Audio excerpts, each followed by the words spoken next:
Good day, everyone, and welcome again to the Sound Archives. I'm the host of this channel, Christian Maiorino, and from what you can see from the records behind me, today's episode is going to be focused on the legendary band Blue Oyster Cult.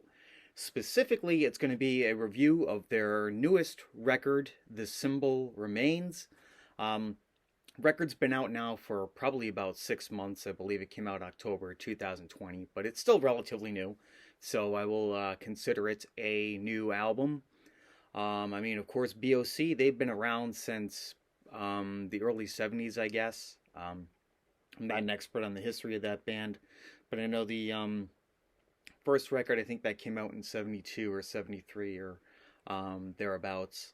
Um, but anyway, they're a band that's been around for many years. I've known of them, of course, for a long time through their radio hits, but they're not a band that I really started to delve into and really get into their discography probably up until the past couple of years. And really wish I had done it sooner because these guys really kick ass. They're great.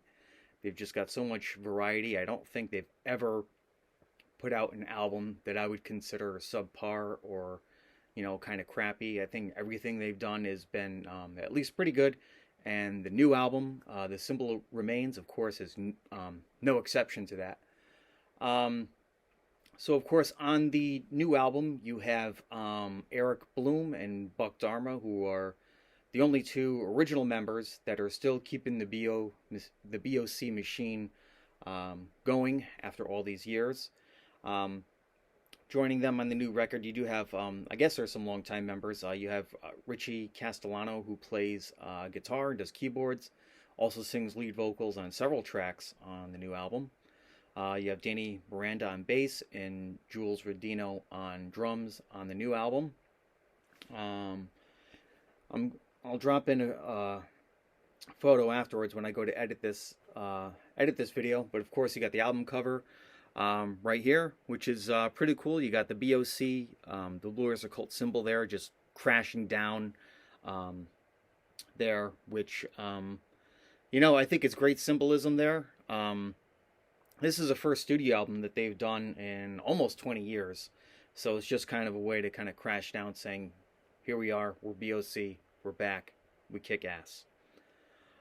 So to get onto the track listing on the album here. We start out with a good hard rocking song called "That Was Me," which is sung by Eric Bloom. Of course, he typically sings their heavier, more hard rock and more kind of even metal songs. On this one, you also have as a guest musician, you have Albert Bouchard, who's of course one of the original BOC members. He plays cowbell. They even did a music video to this song, and you see Albert Bouchard there banging away on the cowbell on that. Next track, of course, you got the song "Box in My Head," which is a little bit more of a quirky, kind of a poppy song sung by Buck Dharma. Um, the third track, you have "Tainted Blood." This one, Richie Castellano sings on. It's kind of a more melodic, kind of dark song, but pretty good. Next up, you got the song "Nightmare Epiphany." This one, it's kind of swinging, kind of has a mysteriousness to it. It's To me, it's kind of reminiscent of some of the songs that you got off of, like Agents of Fortune, which I got the record right behind me here, and also the Spectres album. Definitely reminiscent of that classic BOC. After that, you got the next track, "Edge of the World," kind of a mid-paced, hard-rocking song. Lyrics kind of seem to deal with alien abduction, so I don't know. I know they've done several songs on this subject in the past, notably the song "Take Me Away," which Eric sings. Another one that has a good video if you never seen the music video for that one. Next track, you got "The Machine," which is about, of course, this little device right here that I've been holding in my hand for most of these videos, so I can look at the track listing while I do this, at least for any albums that I don't have a physical CD or vinyl copy of. Um, Next track, "Train True," Lenny's song. This is kind of like a boogie rock song, I guess, if you will. Another one sung by Buck Dharma, kind of a fun song. "Return of Saint Cecilia." This is a song another one sung by Richie Castellano. A lot of good guitar fills on this one. Next track, you got Stand Up and Fight. This is freaking real heavy song right here. This is the band just going to real, turning into a real metal band at this point on this song. Next track, you got Florida Man, which is, I guess you could say it's kind of a ballad. Lyrics seem to be kind of poking fun at kind of the ridiculous things you hear about Florida people, if you will. Rednecks, I don't know what you want to say, but good song. Next up, you get another real heavy song in The Alchemist, which also has a really good video to go with it. I think that one might be one of my favorite ones on the album. The guitar solo in the middle is freaking shredding. It's kind of reminiscent of like Iron Maiden. It's definitely going into that more like real heavy. I mean, it might be some of the heaviest stuff that they've done ever, but another great track. Then next up, you got Secret Road, another kind of ballad, melodic type song right there. And then you got another hard rocking song, and That's a Crime. And then the album closes out with the track Fight, which is kind of a more mysterious melodic song. That's another one sung by Buck Dharma. It's almost it kind of reminds me of some of the other album closers they've done, where it's kind of a more softer melodic song, I would say. Like Don't Turn Your Back on Fire of Unknown Origin, though I don't think that song really sounds like, or this song sounds like that one, but it kind of, I don't know, I guess it's kind of reminiscent of that kind of softer melodic song closing out the album.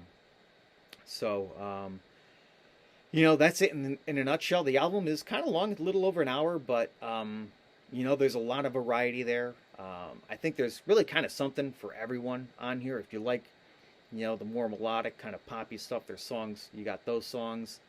More mid-pace hard rockers, you got songs. There's stuff that's kind of got quirkiness to it. And of course, there's definitely some real heavy, metal type songs on here. Overall, ranking this album my 1 to 5 scale, of course 5 being perfect, totally kick-ass album, 1 being a totally shitty album, don't even bother. I give this one a solid 4 out of 5, in my opinion. It's really good. I think what I really appreciate about this album is a band that's honestly been around since the 70s. You got, of course, the original members who were still in the band. These guys are in their 70s now, so it's great to see that a band that's been around as long as these guys have put out a record that's really, really good. If you're only familiar with BOC from like their radio hits, like Don't Fear the Reaper, Burning for You, or Godzilla, maybe Cities on Flame with Rock and Roll, those are probably the only songs that you ever hear on any of the classic rock radio stations on probably a daily basis. It's really, you need to do yourself a favor and really listen to some of these other guys' albums. Listen to the other songs even off those hit albums, Agents of Fortune, any of those, because these guys are really, really, really good. And including this new album as well. Now, if you're someone who's already a big diehard BOC fan and you haven't gotten The Symbol Remains yet, do yourself a favor, download it, get the CD, get it on vinyl, do whatever you gotta do, pick up the album. You will not be disappointed. And I think that's pretty much all I have to say on this today. I do have some other videos planned. I'm hoping to do a kind of a tribute video, or a video talking about, of course, the band Grim Reaper, heavy metal band. I also want to continue the Ozzy versus Dio series that we've been running here on the channel. Got 2 more parts to record on that, so those should be coming out pretty soon. So if you like this video, subscribe to the channel, give the video a thumbs up. If you don't like the video, give it a thumbs down. Leave your comments below. Let me know your thoughts on this album, The Symbol Remains, the new BOC, or anything Blue Oyster Cult in general. Would love to hear your comments and your thoughts on this. And that's all I got. So coming from the Sound Archives, this is Christian Maiorino, sounding off. Thank you.